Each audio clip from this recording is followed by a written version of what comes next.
It's clear to me that attorneys and judges need to know more about science. They don't need to be scientists. They should be able to have a sense of that doesn't quite sound right, or that sounds like the kind of language that could really be confusing to a jury. Science is not the totality, but it's certainly a critical piece so that we can develop facts for jurors and judges to make their decisions. February, the St. Paul City Council gave $750,000 to improve the crime lab's infrastructure and to hire new staff.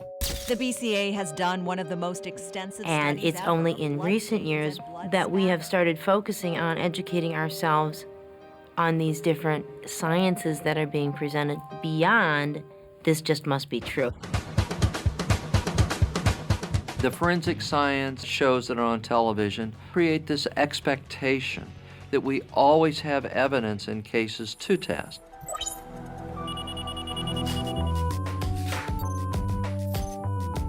Juries are so used to seeing in the modern media all sorts of scientific and technological innovation, sometimes called the CSI effect.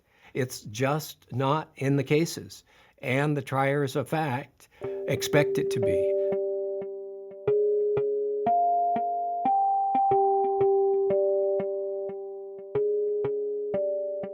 Too many are confused because of the world of fiction, all the television programs and the novels and so on, which have the forensic scientists, the criminalists, and the forensic pathologists going out and following through on the findings that they have come up with in their laboratory. Hey, Bomber.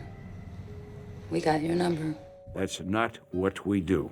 I mean, you know, you don't see the criminal defense attorneys usually until you're in courtroom, and you don't deal with them. So our accident is not an accident at all. So it is understandable how these kinds of confused relationships evolve. Hi. Sorry. Welcome to forensics. Well, forensic science is on the border between science and the law. And forensic scientists try to solve problems that are related to the law through science. When we talk about the scientific method, as a general rule, we haven't been taught what the scientific method is. Perhaps in high school, perhaps in college, but we're a ways away from that. That's not our focus.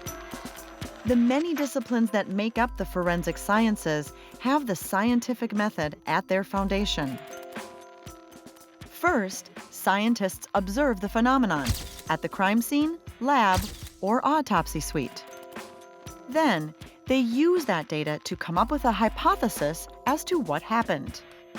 Next, they make predictions about what they will observe when testing the hypothesis.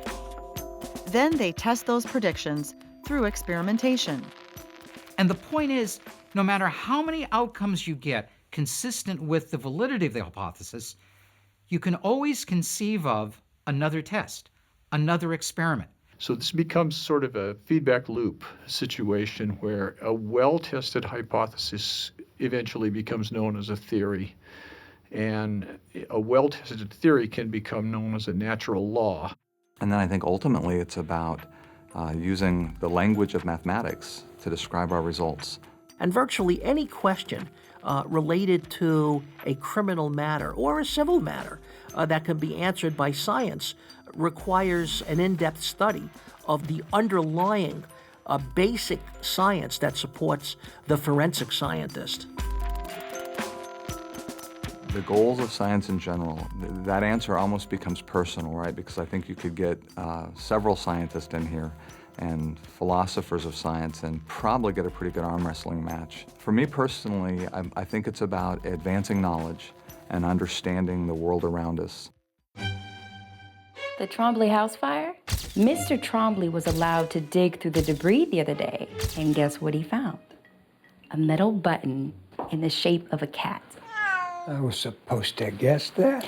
Mr. Trombley recognized it, but it wasn't his. It seems the woman who lives next door, a Janice Baker, is known as the cat lady.